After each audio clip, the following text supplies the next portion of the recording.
Hello, and welcome to my novice chess lessons. Today, we'll go over the London system, a white opening, Ruy Lopez, a white specialty move, the Sicilian defense, a black opening, the fianchetto, otherwise known as the Black Dragon, and en passant.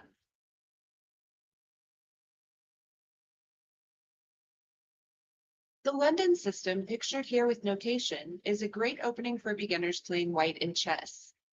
It's a solid opening and enables white to play against almost all of black's responses early game.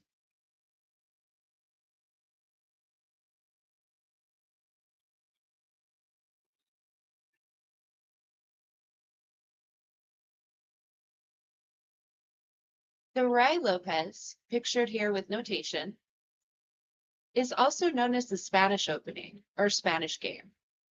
It is one of the most analyzed openings in chess history. Many top players use Ruy Lopez, playing it as both black and white, though it is traditionally played by white in chess.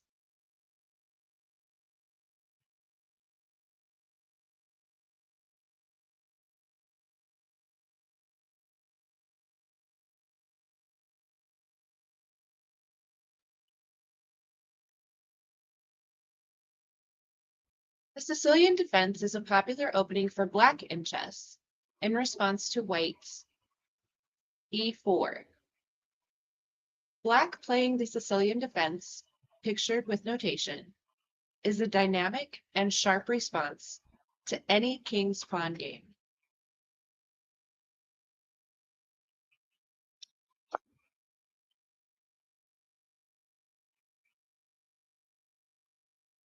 A fianchetto is a reference to a bishop development in chess on the long diagonal as pictured. When black fianchettos its bishop kingside prior to castling, it is considered a black dragon. Fianchetto can be played by white, in which case it could be referred to as a white dragon.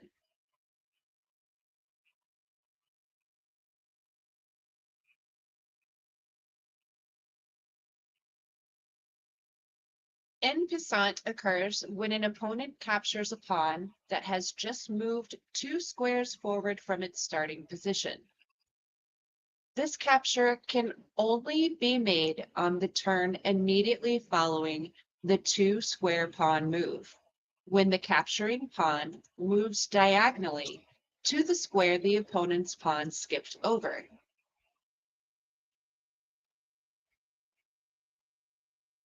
Fool's mate, notation included, is the fastest checkmating pattern that occurs in chess.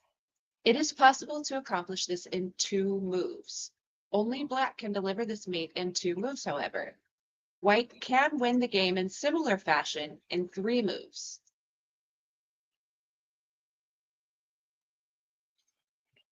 Scholar's mate, notation included, is a 4-move checkmate in which white ends the game after 4 moves by attacking the F pawn with the bishop and its queen.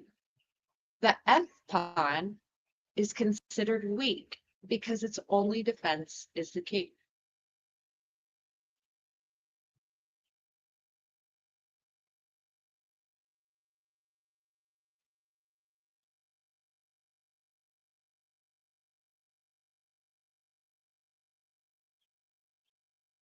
Thanks for viewing my presentation. Like, subscribe, and follow.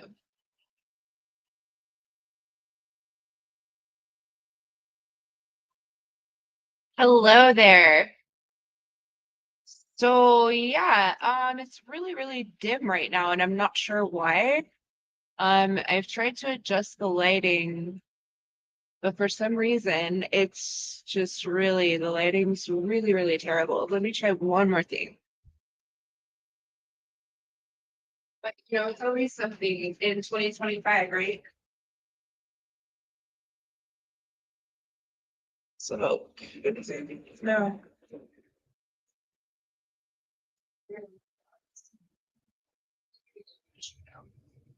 So I don't really need to be on camera right now anyway, because I'm gonna be playing chess. Yeah.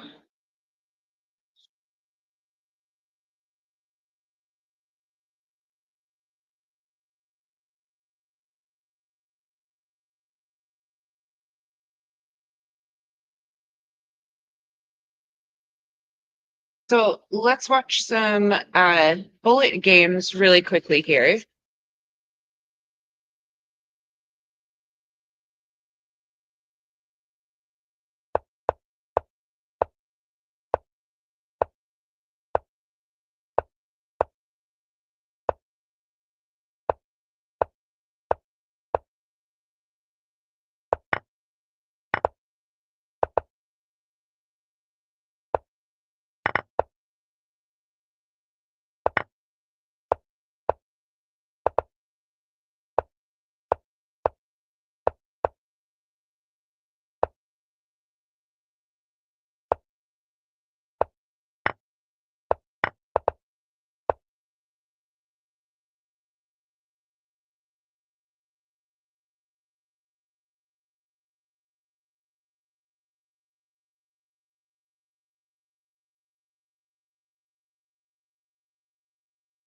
Okay,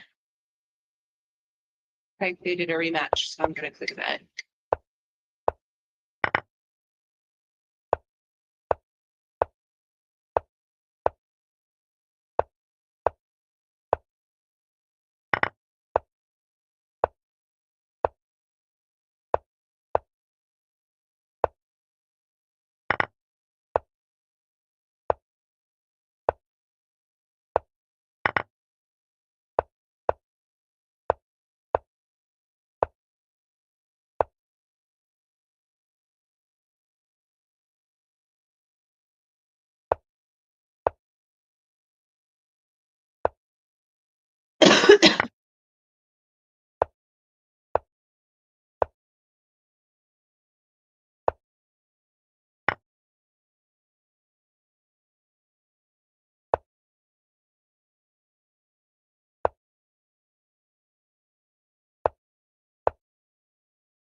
insane. Maybe someday I could be that fast. So I'm gonna get started with some, see what I got in the background here. I'm gonna get started with some chess. Myself with some randoms. I'm not gonna play that fast. That was a rated bullet match between two grandmasters. I'll show the screen again. Let's see. So yeah, pretty incredible here. The first one has a ranking of 3228, like in bullet chess. His ELO score is 3232. Now he just improved it. In the time it took me to say that, he improved it by 4 points. That's insane. This dude has an ELO score for bullet of 3167.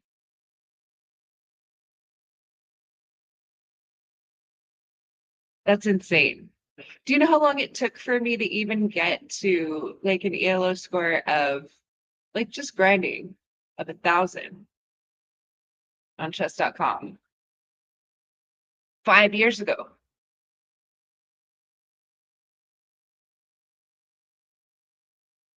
Wow. Anyway, that's crazy.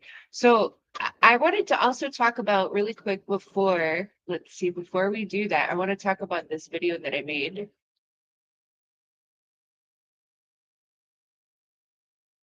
I'm gonna mute it really fast, but this one, the chess video. So we're gonna be going over this stuff. Let me pause it when it gets to, there we go. It's nice and clear.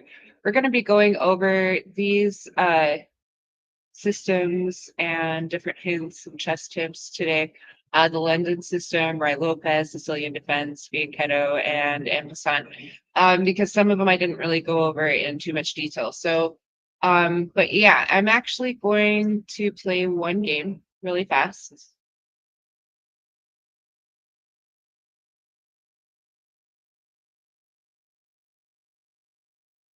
a rapid game. I'm going to do one of these.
Okay, so yeah, I lost that game.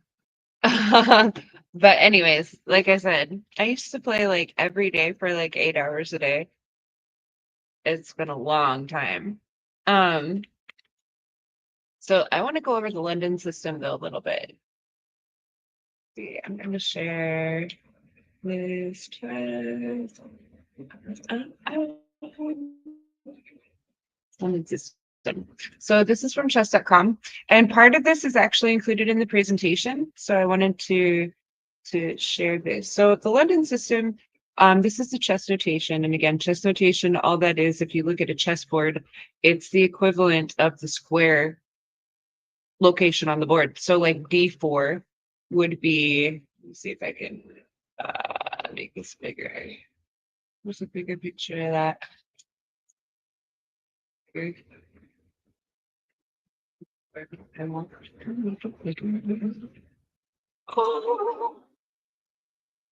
Um, well, you can't really see it from here. Where's a picture? I have a picture where you can actually see, so I can show you the chess notation on a chessboard. Best. So, and this is the Sicilian defense. So this is just a picture of the Sicilian defense. I'm going to screen, share screen, picture. I can't show the picture. Well, crap. Um, it's just the board. It's the board notation. So like I said in one of the lessons, let me add that back on. So like if you were to visit this page that I'm on right now, which is chess.com/openings/London dash system. And I'm just going to put that right underneath on my social media tab or social media page at x.com. I'm just going to put a link to that page so that you can look and see the actual board so that you understand notation. Because that's all it is the location on the board. So if you look at the board itself,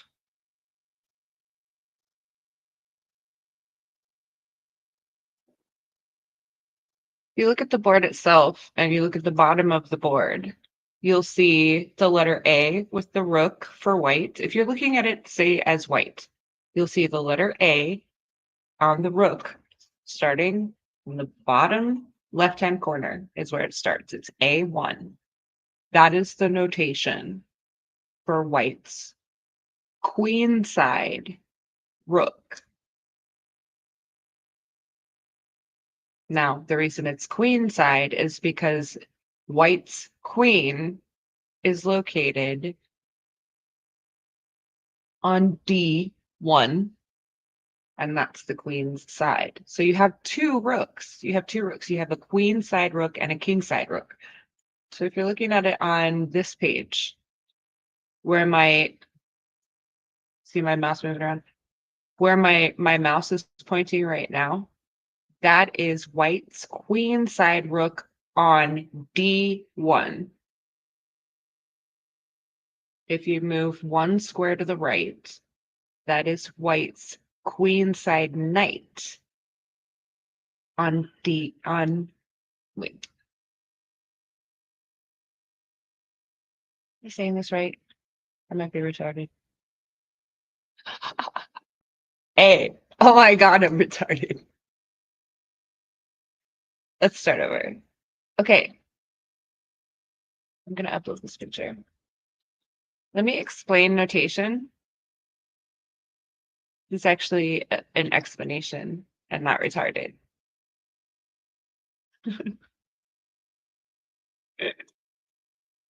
Okay, so this board that I'm putting in is actually the Sicilian defense. Now, if you look at the board that I put on my X.com account. I'm going to share this screen. Okay. So now we're going to learn notation this way. So if you look at this board and you see white's queenside rook is on A1, that's the notation for that piece. The knight is on B1. The bishop is on C1, so on and so forth. So that's how you do notation for chess. It's basically the letter and corresponding number of whatever piece your chess piece is on the board. So for instance, like this square right here where my mouse is on the board, that's going to be F as in Frank 5. That's square F5. This square where this black pawn is sitting right now that just moved using the Sicilian defense, that's what move this is on square C5. That is square C5 where that black pawn is located. That is the Sicilian defense right there, which we'll go over in a little bit later. But anyways, going back to the London system. So the London system is a popular D4 opening for white, which has the reputation of being very solid. The London is considered a system because white can play the same basic setup for almost all of black's responses. For this reason, the theory on the London is not as extensive as it is for other openings. And I'm just going to run through this really fast. All the way back to the beginning. Wait, go back.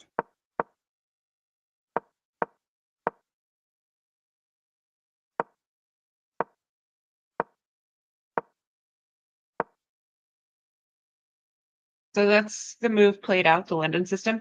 You can also flip the board here and view it as black. So if you go all the way back to the beginning and hit play,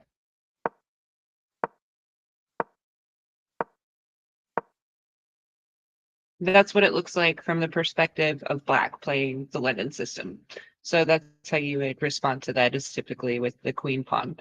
So yeah, there's the London system there. How to play against the London system. If black is familiar with how to face London system, there's not much white can do to create a significant advantage out of the opening. The main line is an excellent way to equalize the game and create a balanced position. However, black can try more testing lines that will force the white player to get out of their comfort zone, notably the early C5.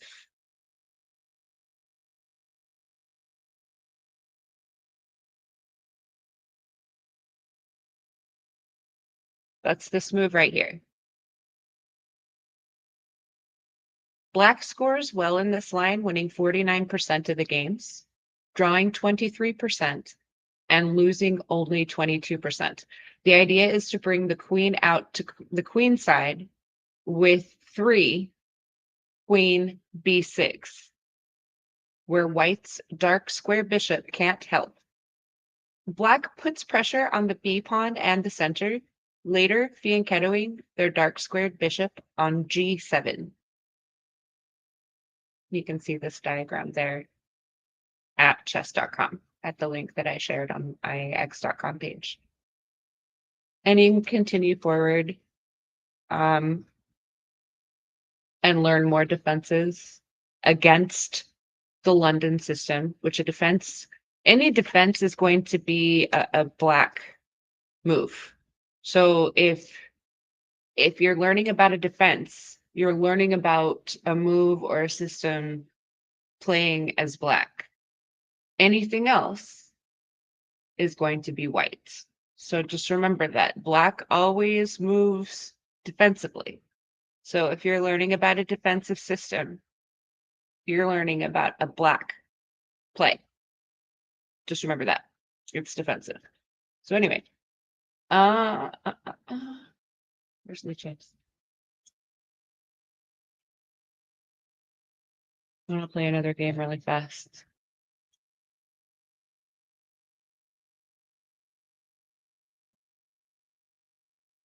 Okay, so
I want to see if this player in Passant, he just, well, he could have right here.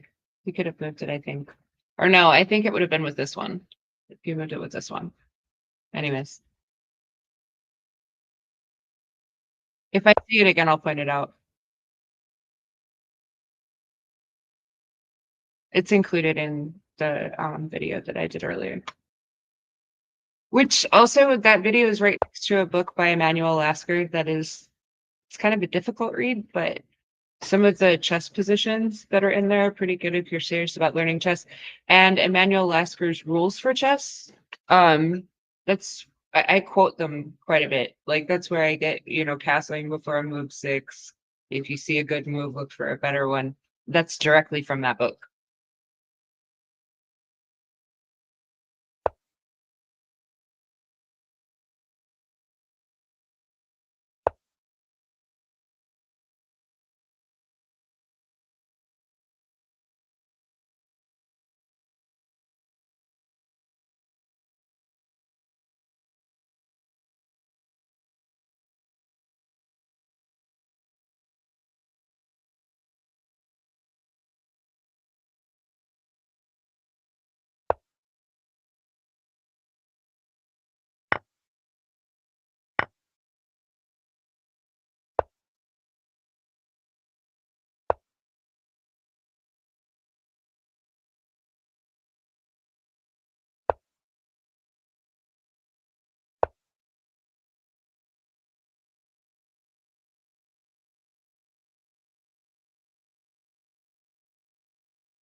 I hate it when this happens. You don't really want to abort too many games because if you do that, you can get like kicked off the platform. So I never usually do. I have, but trouble for it. So I just let the computer timer.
It's so hard to find somebody that actually plays. Like, nobody actually plays the game anymore. It's just rush, rush, rush.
Let's go to.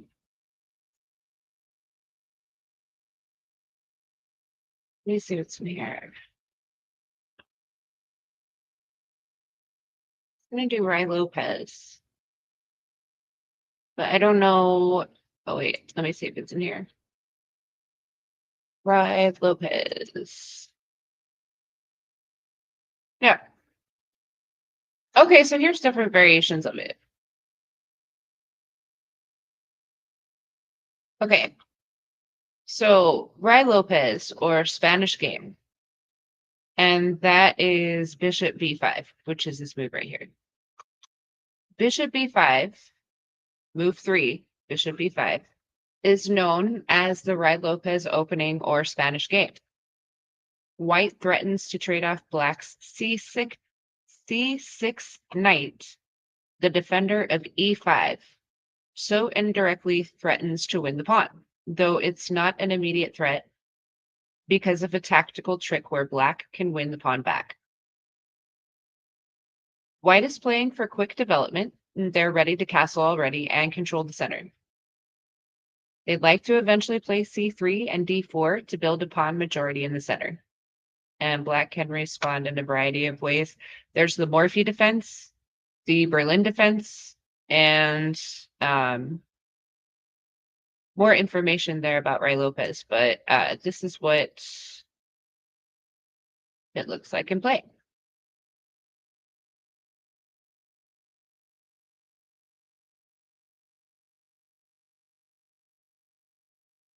And so basically with the Ray Lopez, it's an aggressive move against the knight here, threatening that knight. You can respond in a couple of ways. Typically, Black will respond by moving this pawn here, this queenside pawn in front of the rook on the negative notation. Oh, God.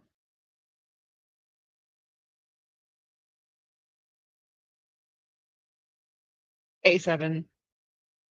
So this A7 pawn typically will move out right here from A7 to A6 to threaten this bishop. So the bishop can either attack the knight or retreat. If the bishop retreats, this pawn here on B7 can also threaten by moving 2 spaces ahead to threaten this bishop here and have it retreat further. So the best move from here, the most aggressive move from here for white, would be to attack Black's knight on C6.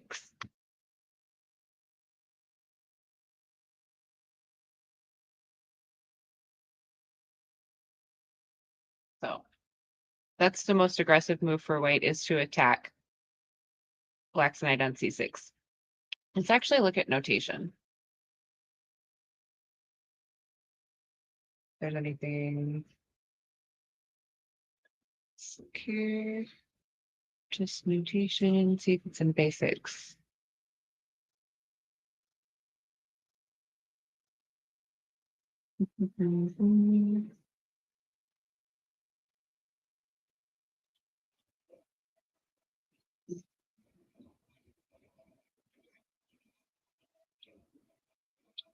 Right here.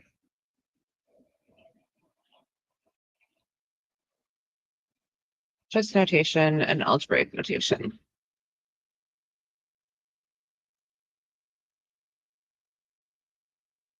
Just notation is the act of recording or writing down the moves of a chess game.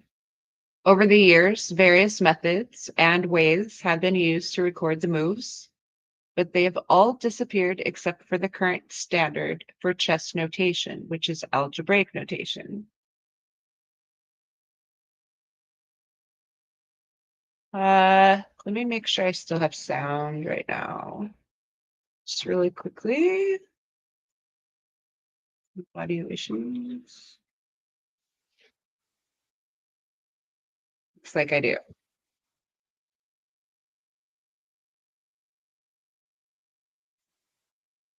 Okay, so moving on.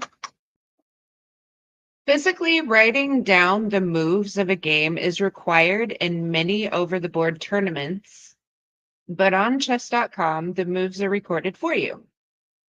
On lichess.com, it's the same. When playing a game on chess.com, the moves of the game are displayed live as you and your opponent make them. So the chess notation is recorded off to the right. So like here on Lichess, when I'm playing, or if you watch somebody else play, this is the chess notation here. The moves are being recorded in real time.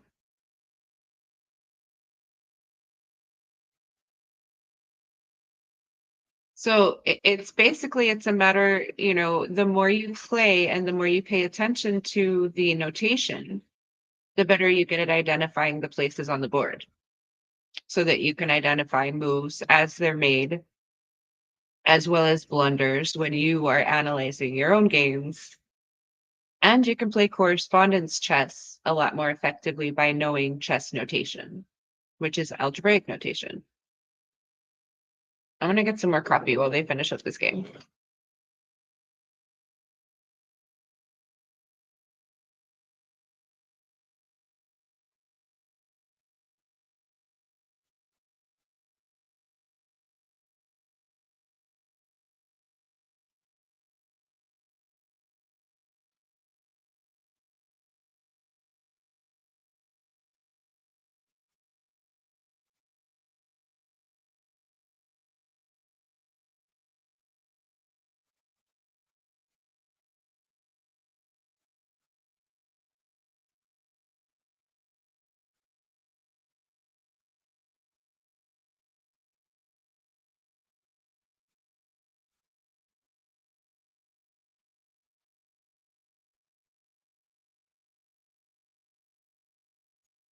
Okay, so let's go to the analysis board. And you see here, this is all the chess notation. So these are all the moves. Starting with knight f3. Knight is abbreviated as N. King is abbreviated as K. But here on Lichess, it just shows the picture of the horse, of the actual piece, which is the horse head. So, but knight, if you were to say, for instance, let's go back to my live page. If you were to read Common Sense in Chess by Emanuel Lasker, and let me see if I can, actually, I want to open that. No, I don't think I can share the screen though. So I'm just going to scroll down a little bit. See if I can find some of the notation.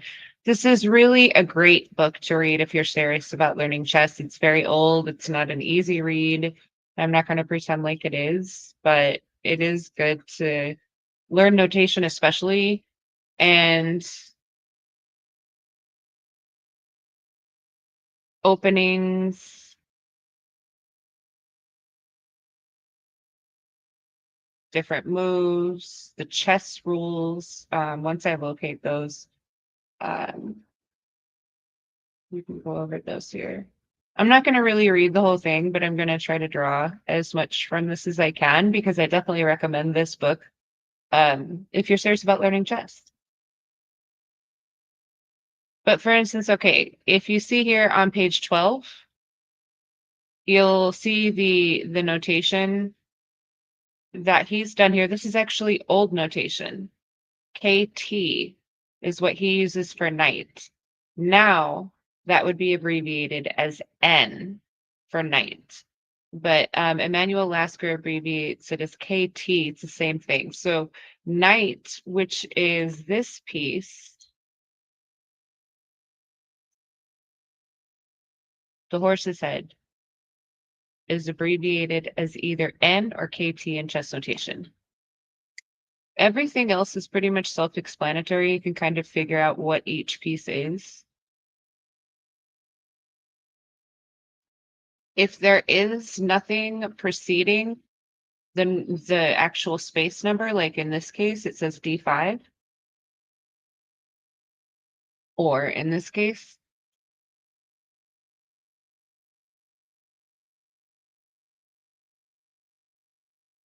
he's labeling P, K4, no, that's king.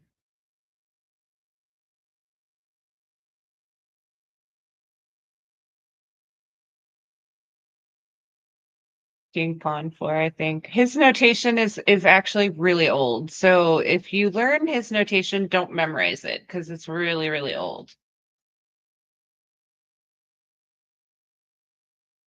What he labels, what Emanuel Lasker labels as chess notation under P, and then like K4, that means king pawn. Honestly, if you learn Emanuel Lasker's chess notation, it's going to help you with current notation, but it is slightly confusing if you're learning it, you know, in both styles, because this is like really, really old. This was written in like the 1800s. But it's an old game. I mean, chess is like one of the oldest games. But anyway, on Lichess, if it's just showing like D5, that means it's a pawn. Like here where it says D3, that's a pawn. Now, if this would say Emanuel Lasker would label this, notate this as KT-D7, because that indicates knight moved to square D7. Somebody else now may notate that as ND7 for knight D7. And the reason it's N and not KN is because it just is, and K is for king. That's why. Now, what this means, BD2, is it moved from B2 to D2.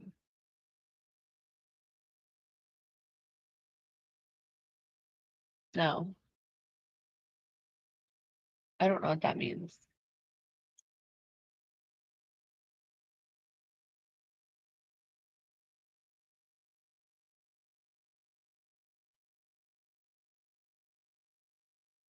So the knight F3 is when it developed.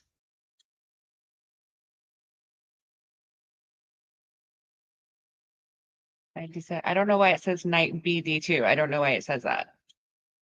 Maybe because it's the second one. Because it's queen side.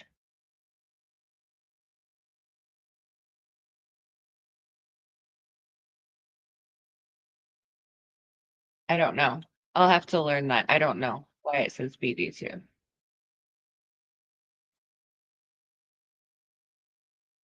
But it does reference the B knight to moving to square D2. So that's probably what it means. It's because that's the queen side knight. That's the only reason I can think of that it would be labeled that way. But anyways, going back here, so that's probably what that means. So the only reason I can think of that this is notated on Lichess as knight BD2 is because it's differentiating that it's the queen side knight and not the king side knight. That's the only reason I can see that it would say that. But in any case, moving forward, so E5 is that black pawn that moves to square E5, and then E4 is the white pawn that advanced. Now you have the yeah, this is the king side knight that's moved from square G to square F6. That's what that notation means. So this black king side knight moved from the G square into square F6. And so there's that. Now here, EXD5. Okay, so this is square E. This is the pawn that it's referencing. X means that a capture has taken place. So this indicates that square E has captured D5. And there it is. And then the X here indicates that the knight captured on D5 as well. And then And you continue on, and then you see here the little picture of the bishop. Now, normally that would be labeled as a capital B. And I do believe that Emanuel Lasker labels bishop, yes, as a capital B in his notation. So, I mean, it could be said that if you are really serious about learning chess, start with the old rules that Lasker wrote. Start with that. Definitely. That's what I started with. It gives you a basic understanding of at least all the old systems and openings and moves. That way, if you are out of practice for a long time, you have that to fall back on. So it's definitely a great book to refer to, and I'll be referring to it um, throughout the time that I'm doing these streams. So we're going to be getting serious about chess. But yeah, so learning Lasker's notation is going to be a little tricky. You're just going to have to remember that it is old. This book was written in the 1800s, but I wouldn't recommend any other book right now if you want to learn chess. Honestly, this is like the best book to help you learn chess. It does show some great diagrams. You can practice those if you have an actual chess set. I have like one I got from Walmart here. It's a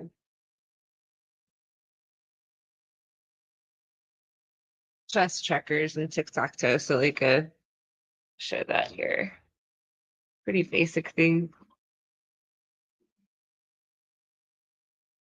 Um, So you can get, a chess set at like a dollar store, Walmart, and your Christmas is coming up, so you can probably find them anyway. And for, reasonable price. This is just a plastic chess set. And oh whoops.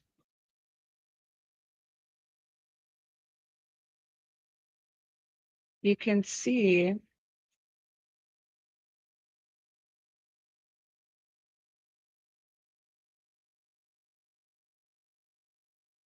though it's upside down on this particular board, you can see the chess notation on it.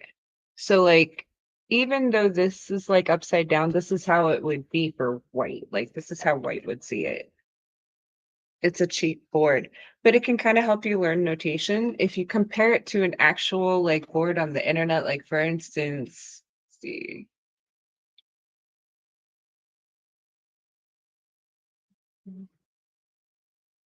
Where is that picture? There we go. Okay.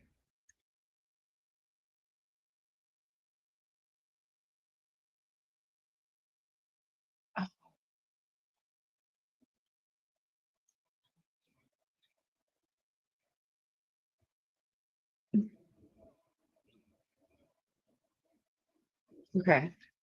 So if you compare it to like if you can see on that tweet,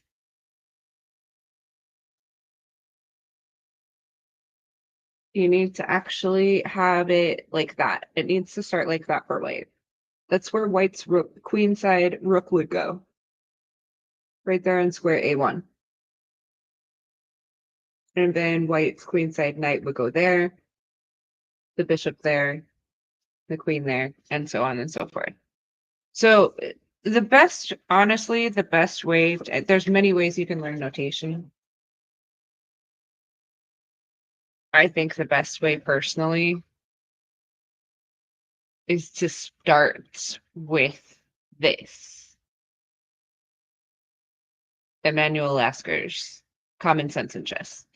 And then get an actual physical board so that you can look at it, position it, and learn it that way as well.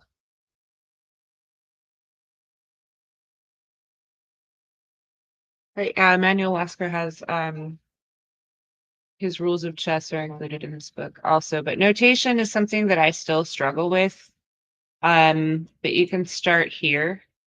If you're able to decipher the way he does notation, which again, this is like written in the late 1800s. If you can decipher that and learn that, it'll be a lot easier for you to learn current notation in chess. But you can kind of get the picture here of how it looks. and it is algebraic notation.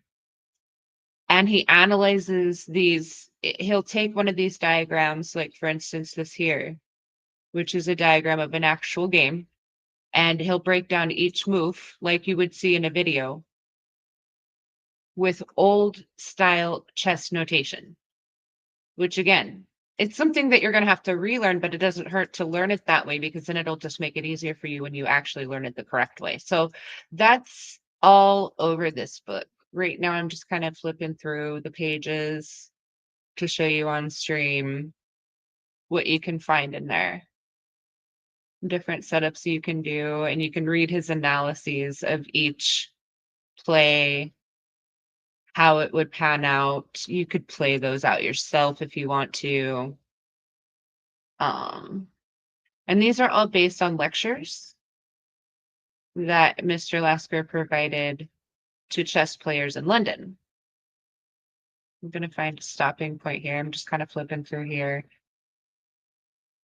We're at page, well, in his book, it's page 32. On the document itself, it's page 30. So I would suggest if you're really serious about learning chess notation, go to my live page, scroll down to the book with Emmanuel Lasker, buy yourself like a $10 plastic chess set and compare the notation with the notation in this book up into and practice on the with each of the diagrams up through page,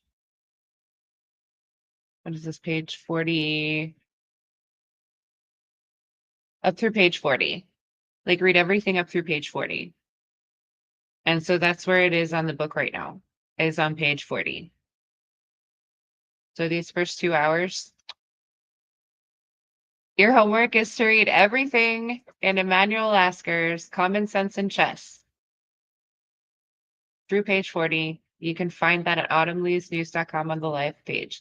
Now, okay, so we've gone over Ray Lopez. We've gone over the London system. Now we want to go over the Sicilian. I want to win a game at some point.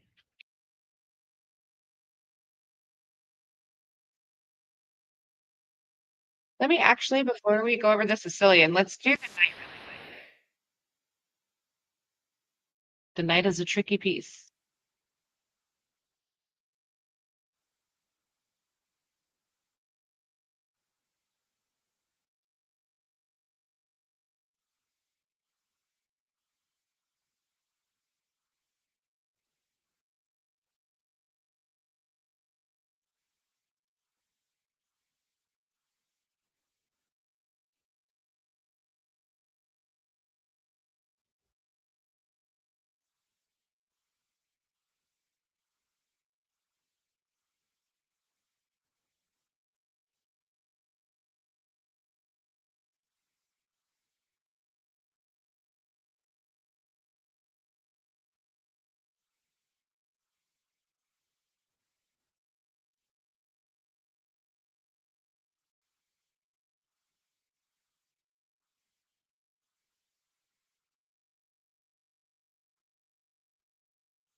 So yeah, pawns don't really have too much power, but together creating a pawn chain, they're pretty powerful.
Okay, so, oh wait, let me do this one. So the king can't really do too much at all, but you can do small things. You can only move one square at a time.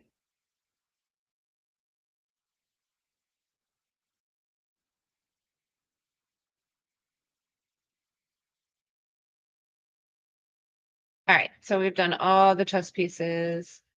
Um, I'll do fundamentals another time. Oh, here's Imtasad. It's actually an intermediate move. I said beginner because it's pretty easy. Let's go over this really quick. So in Passant, this is also included in the presentation at the very end. When the opponent pawn moved by 2 squares, you can take it like if it moved by 1 square. So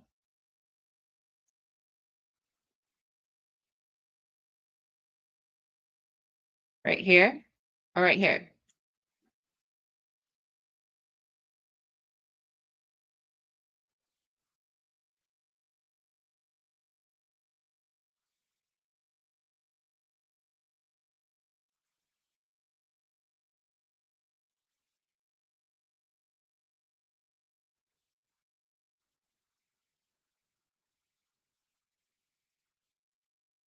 So you can get lessons on Passant under intermediates at Lichess if you want to learn more about that. And let's actually do the board setup as well.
Okay, so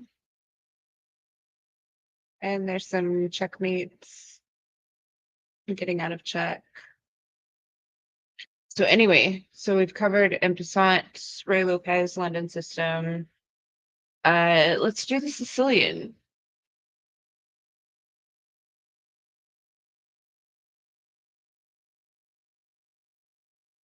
See if I can find a video about the Sicilian.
Okay.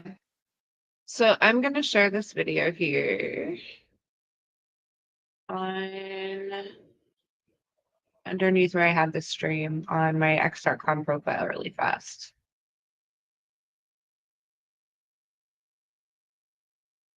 So that was the Sicilian. And if you want to, go over that a little bit more, I have the notation included in the video here.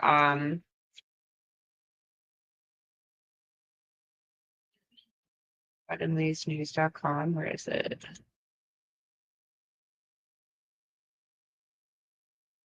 Oh, we need to go over a few academy. Okay, so there's the Sicilian defense. The notation for the Sicilian defense, and that's what it looks like on a chessboard. I think that's actually what I shared here on x.com.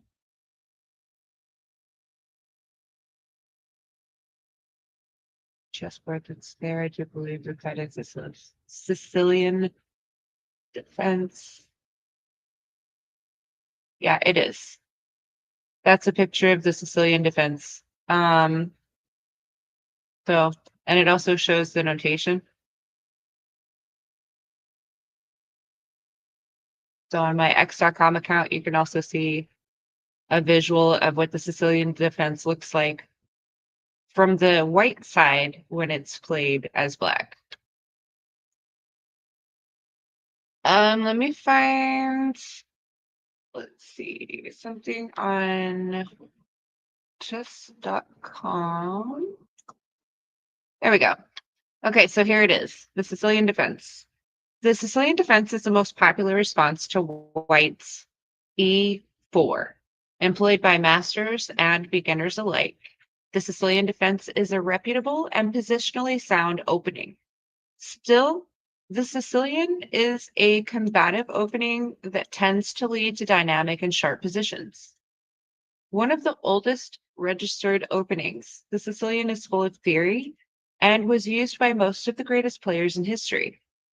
World champions, grandmasters, Bobby Fischer, Gary Kasparov, Viswanathan Anand, Vladimir Kramnik, and Magnus Carlsen are just a few of its adopters. So there's another picture if you scroll down a bit to the starting position. The Sicilian defense starts after the moves e4, c5, when Black chooses to imbalance the position from the start. Black's reason behind c5 is to fight for their share of the center, specifically the d4 square with a wing pawn. So that's the starting position of the Sicilian defense there as well. Black intends to advance the d and e pawns later to control critical squares. Frequently, White will put pressure on one side of the board, while Black will fight for their dominance over the other side. This dynamic usually creates tactically rich games with more decisive results. And there are a few variations of the Sicilian defense, but you can watch it and play here. So that is the Sicilian defense closed variation. When faced with the Sicilian, White has the option of either opening or closing the position.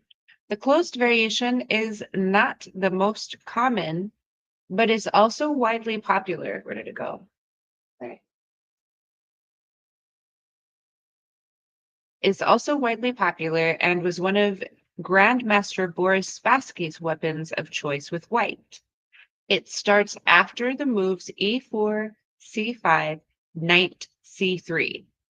When White signals, they have no intention of immediately opening up the center. White will usually expand on the king side in the main lines of this variation. The variation is the Sicilian defense open variation. The open variation is the most common way for White to meet the Sicilian. It starts after the moves e4, c5. There's e4. There's c5. Knight f3, d6. There's knight f3. There's d6. d4, and then c captures d4. or e4, c5, knight f3, knight c6, and then d4. So that's another way that you can do it. As the name suggests, this variation leads to more open and tactical games. White will gain space and immediately fight over control of the center, while black will enjoy a semi-open c-file and active piece play. Keep scrolling and you'll find other variations to the Sicilian defense. And these are just, moves that come after you indicate that you're playing the Sicilian defense. And here's the dragon variation. This is the other part of what we were going to cover tonight. The black dragon. This is what that is. The Sicilian defense dragon variation. The dragon variation occurs after, let's move this all the way back to the beginning. The dragon variation occurs after e4, c5, knight f3, d6, d4, c captures d4, knight captures d4, knight f6, knight c3, g6. Black fianchettos their dark squared bishop, attacking the center and the queen side. This variation is one of the most aggressive for black. In its most critical lines, black castles kingside and white castles queenside, with both players racing to checkmate first. So let's watch that really fast.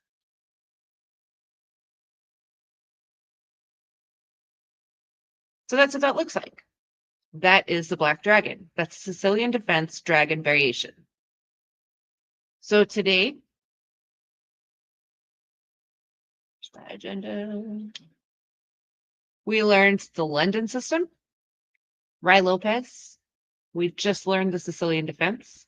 We just learned Fianchetto, the black dragon, and en passant. So you are pretty close to being a chess expert. I think right now we should take a little break. Let me see what's on Lichess TV. Oh, wait, no. Streamers. Let's see what's on. How about video library? There we go. I think we already watched the London system. Here's another video about the Sicilian defense.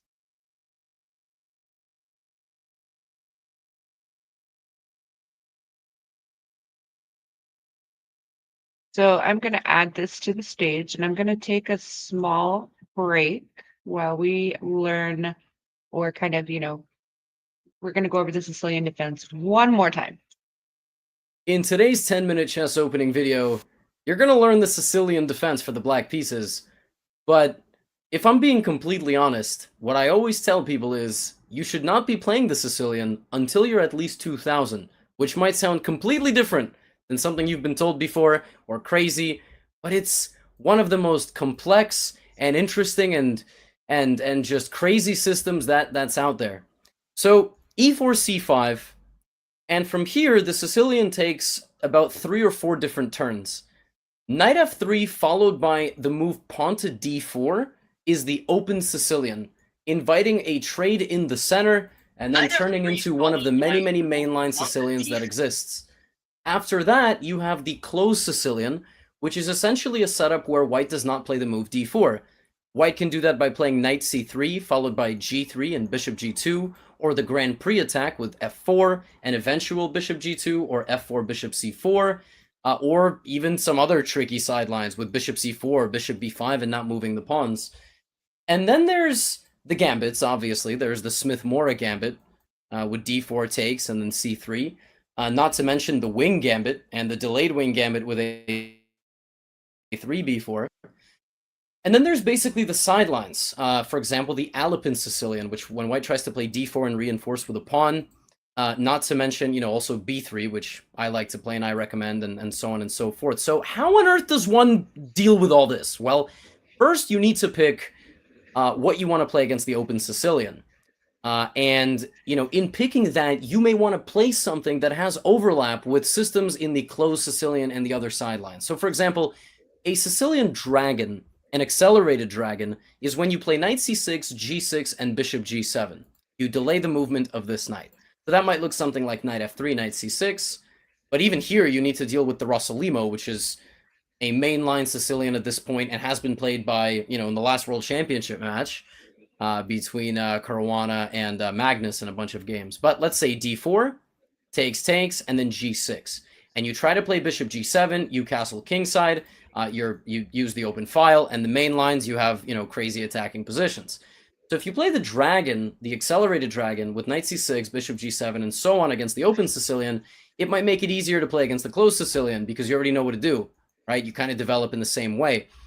But a good Sicilian player, just like in the London system, for example, will adjust their weapons based on their opponent's setup. One thing that I like to recommend against knight c3 is the very early a6 b5 system, and this just basically tries to fight white right away. You play a6, and if they try to just set up their pieces, you know, you start fighting with b4, e6, d5, and so on, and white never really gets comfortable. This might help some of you close Sicilian folks.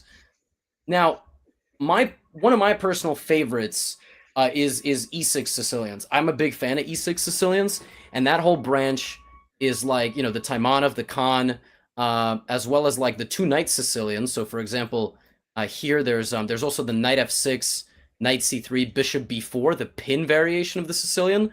Highly recommend, you know, for lower rated players, give this a look, the pin variation. And there's the two knights with knight c6, very tricky, very tactical system. A lot of queen b6 ideas. In general, I would kind of push the more, you know, 1500, 1600 level players who are watching and lower for the tricky Sicilians. You don't need to play the Najdorf. You don't need to play the Sveshnikov, the stuff that the top level guys are playing, because you can't handle it. I mean, that's unfortunately the truth. There's too much memory, there's too much experience that comes with this, so play the trickier stuff. You might really like it. There's also the classical Sicilian, which instead of, you know, e6, you play like this, and then here there's the early e5 Kalashnikov, the knight f6, e5 Sveshnikov, but there's also just knight f6, knight c3, d6, and this is known as the classical variation of the Sicilian, also very interesting. But what I would recommend for the lower rated viewers is pick something that has an overlap with something else. The early g6 Sicilian positions, like the dragon, you can get against a lot of different things, and then you can build your experience of where to put the pieces and how to attack in the center, how to attack on the queen side, and so on. And the higher rated players, I would recommend that you just, you know, you diversify your weapons, because you can memorize stuff more. You've got a lot more experience with playing certain positions. Now, the sidelines of the Sicilian are obviously a bit tricky. So, for example, the Alpin Sicilian, you have to choose basically between two main lines: the knight f6 system, which is when you plop your knight in the center of the board, or the d5 system. Now, I like the d5 system, but you've got to be comfortable with having a queen in the center. And the only way you're going to learn this is getting some sort of book, some sort of video resources on YouTube, or, you know, buying an openings book, and watching some top level players, looking at how a couple of really strong players excelled in these systems and with these positions from the black side. One other thing that you can do, though, if you're a g6 player, is you can play g6 here and get a position that looks kind of like this with d5. This is a pretty interesting strategic battle. You try to play against kind of the, you know, potential target in the center that white would get. And, you know, if you're about 1700 and lower at this level, playing a bit more positionally against an aggressive setup that white employs like this could be very good for you. B3 Sicilian, which is actually what I recommend in my openings course, and just, I should say, in general, in this video, I'm not going to cover the Sicilian from the white side. This is only for folks that want to play it with the black pieces. If you want tips against the Sicilian, look at the 10-minute E4 guide. But, you know, B3, G6 is actually still theoretically fine, and this position is known to be totally okay for black if you know what you're doing, but, you know, you need to build your experience there. I think, honestly, that's like the best quick summary that I can give you. And if we just go in further detail on the Sicilian defense and how the middle games might progress, a lot of it depends on which way white is going to castle. So you'll note that in the Sicilian, especially if you employ like a dragon setup, for example, like g6, the most aggressive Sicilians are with queen d2 and long castles. And then against these, white is going to play f3, g4, h5 against you, and what you're going to have to do is create counterplay. F3 is always useful to prevent knight g4. You're going to need to create counterplay on the c file and in the center. So moves like d5, if they prevent that, then d6, bishop d7, rook c8, or a6, b5, and so on and so forth. But that's generally how you would play these kind of fianchetto positions with the bishop. And if you decide to enter territory in the open Sicilian that is more theoretical and not not setup based like the dragon setups, like I said, my recommendation is to lean toward e6 positions. If you go for the Najdorf, I'm going to be completely honest with you, I can't help you. And the reason why I can't help you is I will just give you a warning. In this position, there are 15 different moves that white can play. According to the database, they have all been played by grandmasters. It's probably even more than 15. Some just aren't that great. So you've got to know what you're doing, is what I'm saying. Now, if you're about 2,000 plus, I would say try to play the Najdorf if you want, but it's a lot easier to play more offbeat Sicilians because people don't study the offbeat Sicilians. If you play a Najdorf, you're playing into preparation. You play a dragon, you might be playing into preparation. If you play a con Sicilian like this, you might not, and queen c7, knight c6, and so on, and try to set up like a hedgehog position. You're not playing into a lot of prep.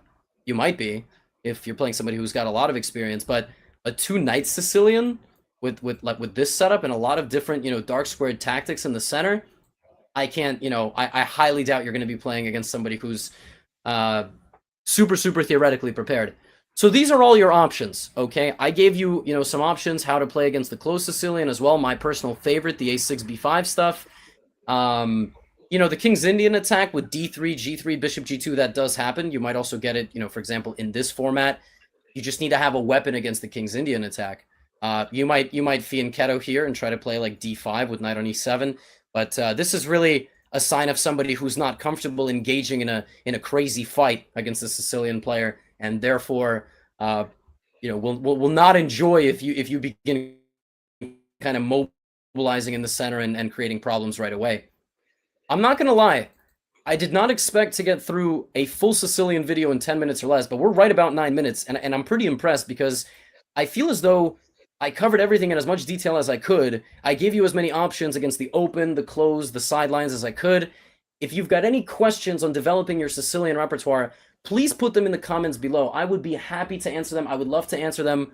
I love getting involved when folks ask me questions, and as always, let me know your thoughts. Like the video, share it with a Sicilian practitioner or a soon-to-be Sicilian practitioner. And the question I have for you today is, name a game that you play that's not chess. A video game, a board game, the game of life, if you will.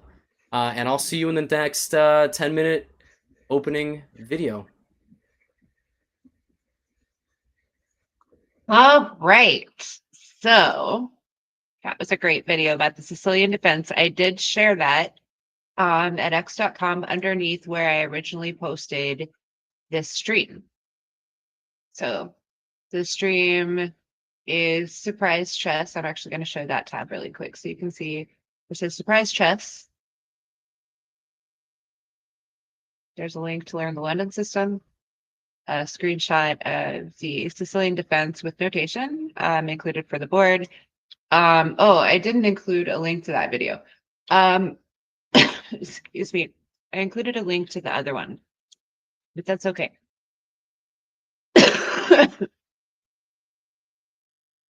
My goodness. Give me a sec. Okay. Sorry about that. But I want to play a couple of games against some bots at chess.com, and I'm going to start playing on chess.com because I want to get a ranking. I don't expect that it's going to be very high. And let me again share my profile.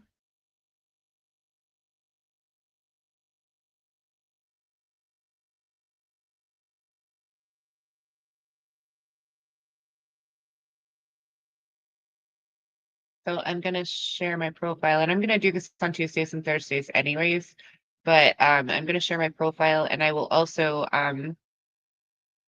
see. I'll find a link to that guy's video, and I'll end up sharing it because I watched him last time too. But okay, so let me add this here. All right, so you can click on the chess.com link if you would like to. I'm not sure how the live play works at chess.com, honestly. I don't really know.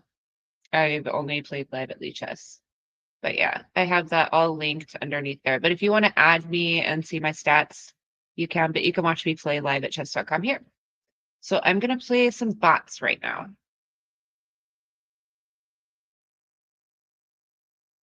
Let's see. Oh, this is a Halloween bot. All right. I'm starting as an 800. This is against a 350.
Yay.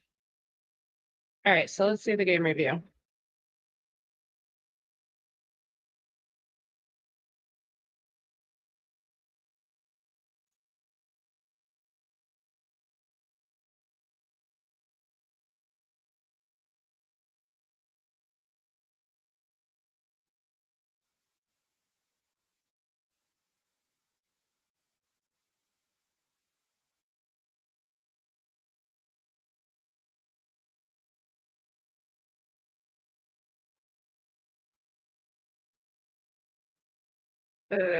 Stop.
Did I lose my sound? Let me see.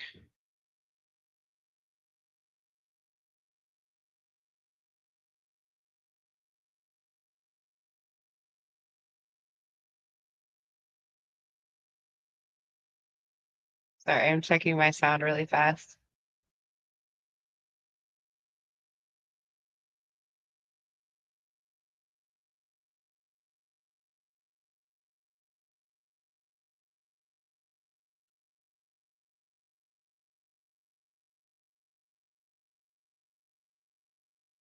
Check.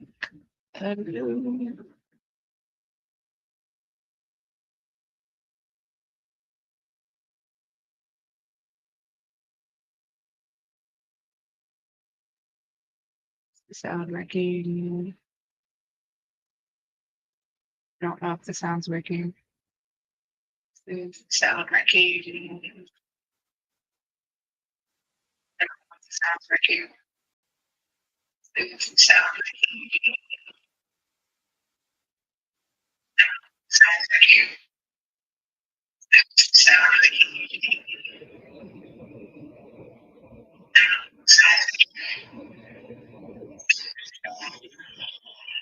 No.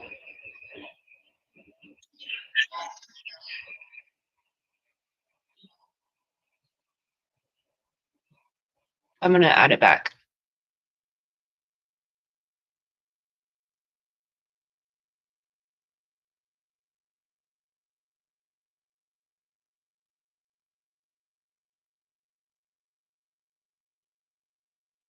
There we go. Okay, let's try again. Your better option was to block a check from the opposing queen.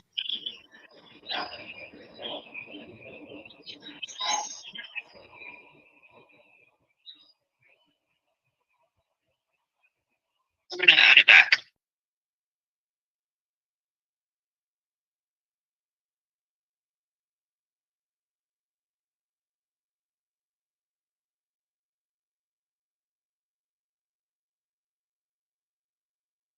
There we go. Okay, let's try again.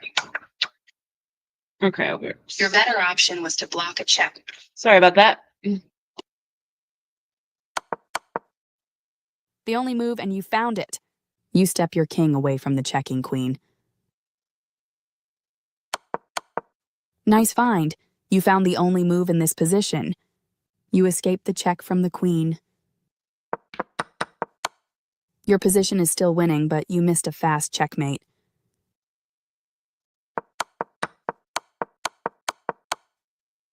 A faster checkmate was available, but you still hold the winning edge. All right, so I missed a lot. I blundered quite a bit. Smart tactics in the endgame earned you the win.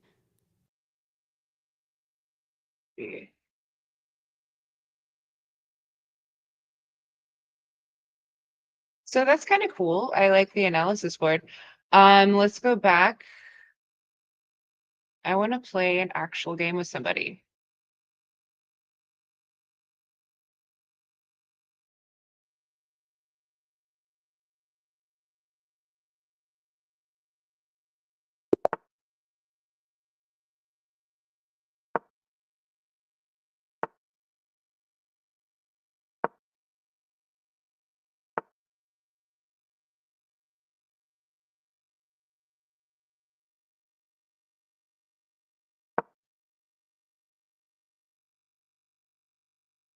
That was Ray Lopez. He just played Ray Lopez.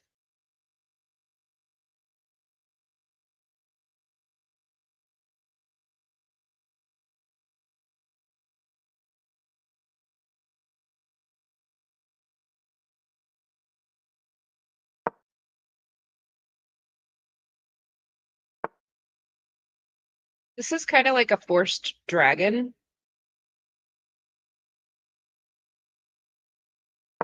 There's really no other moves that I can make right now that I can see.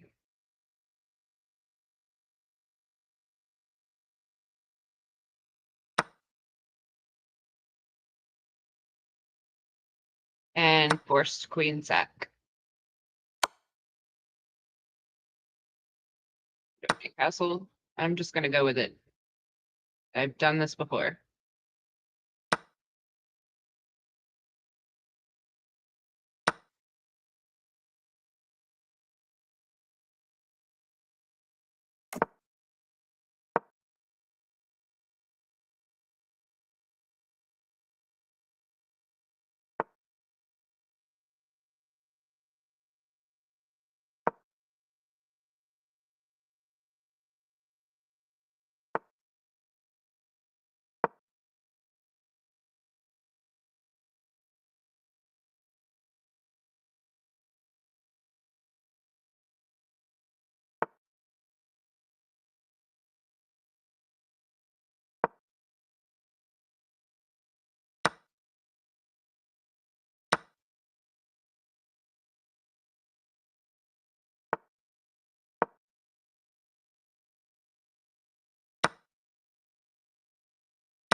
Wow, that was messy.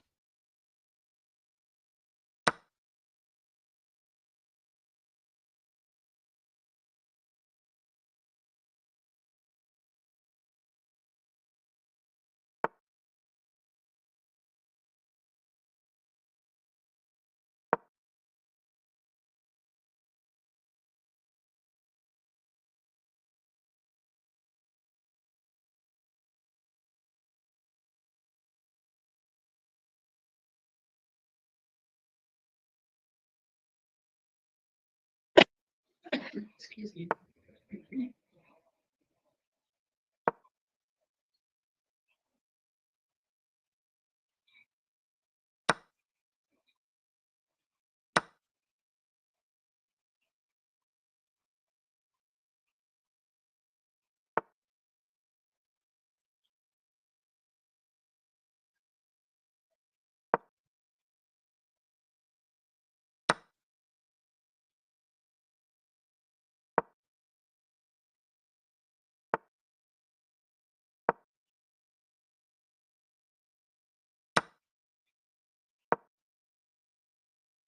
I think I might resign. Yes.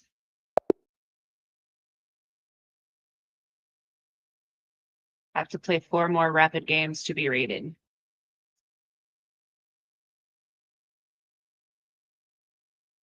Let's just do it.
Damn.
Oh, where's Luke?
This game's over. I'm gonna let him checkmate me though. Or her.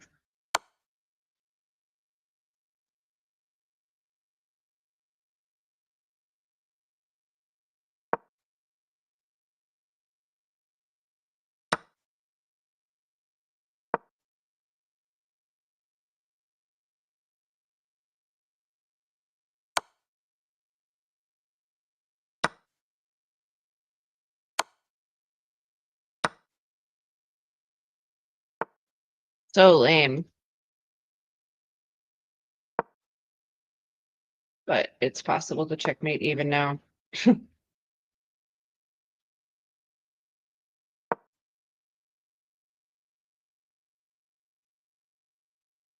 I don't know if I can though. This is crazy.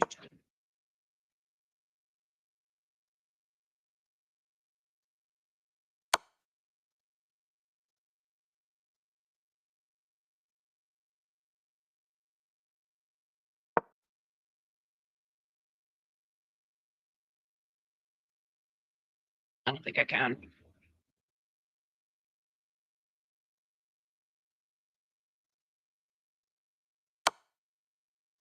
I'm done. Try another one. 2 more rapid games and I'll get a rating. Hopefully I win.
Nice one. Whew. Okay.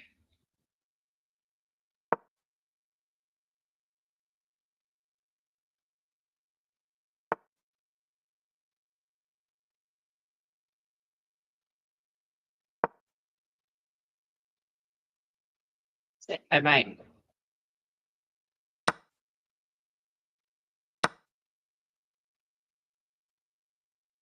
Oh, yikes.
Down.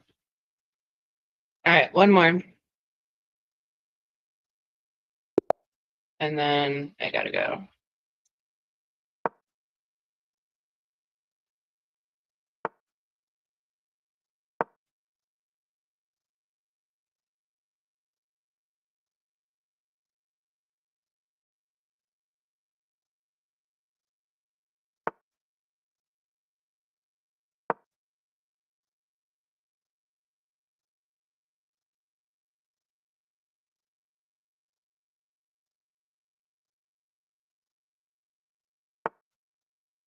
I just played Rai Lopez and made him retreat.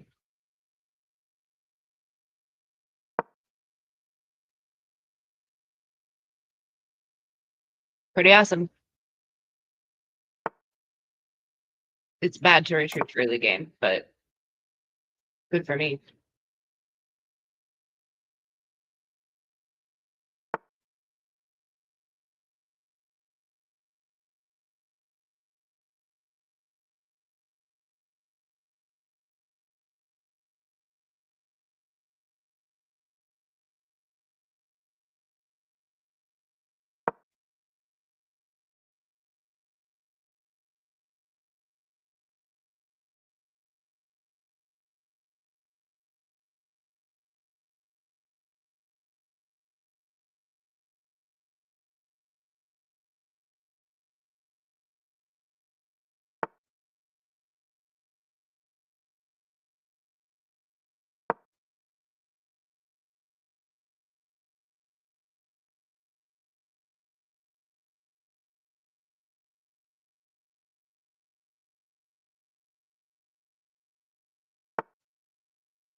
Ah, fuck, fuck, fuck.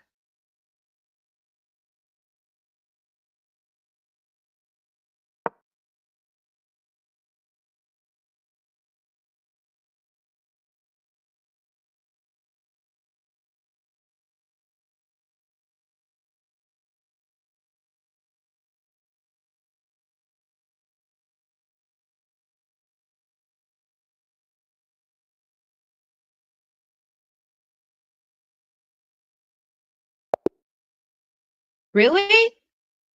They resigned. Oh, my rating's only 411. Wow.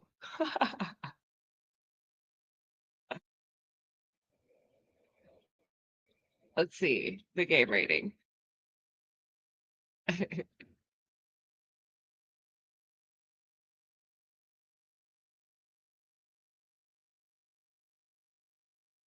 Oh, I can't. Don't let me. Let's see if we can do an analysis.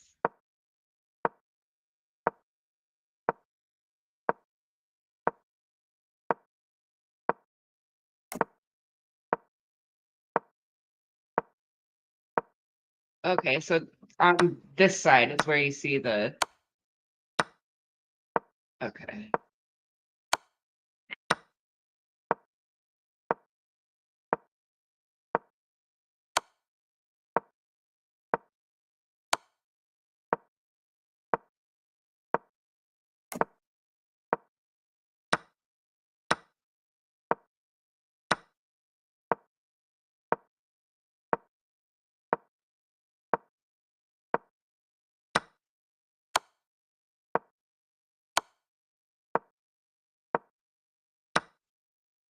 I played pretty well.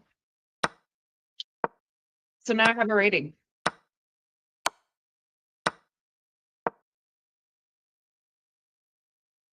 Cool. My rating's 411. Here's my profile. Wait, where's my profile? Okay.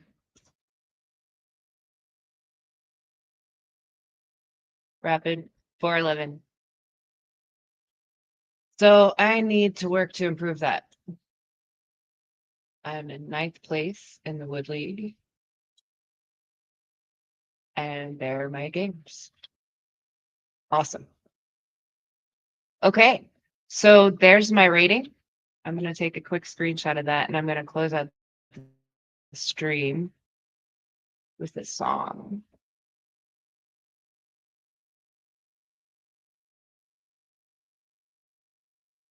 Add that. There's my screenshot.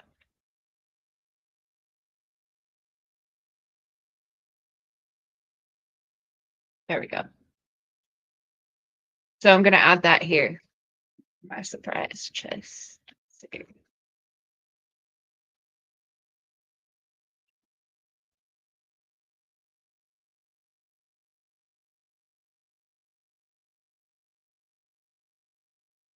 All right, so I clearly have a lot of work to do on that.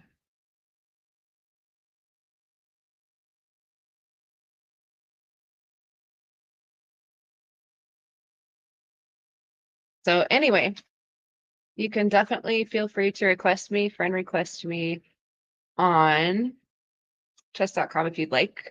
Whoops. And we can play chess together and improve our ranking, or if you want to play anonymous chess with me on Lichess, you can do that too. Okay. So yeah, if you want to play anonymous chess with me on Lichess, we could do that too. And you can do that yourself at any time by going to the quick pairing at lichess.org, and you can select any of these. But yeah, so there we have it. I am going to close out the night with a really cool song. And a reminder that actually, you know what? Stop sharing.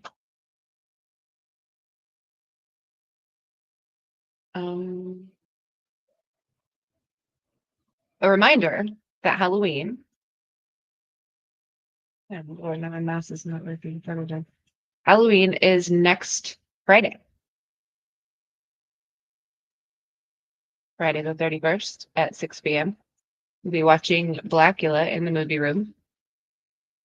And we'll be doing the Thin Veil, attempting to communicate with spirits.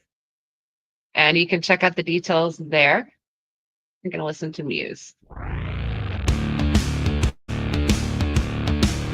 Thanks for tuning in.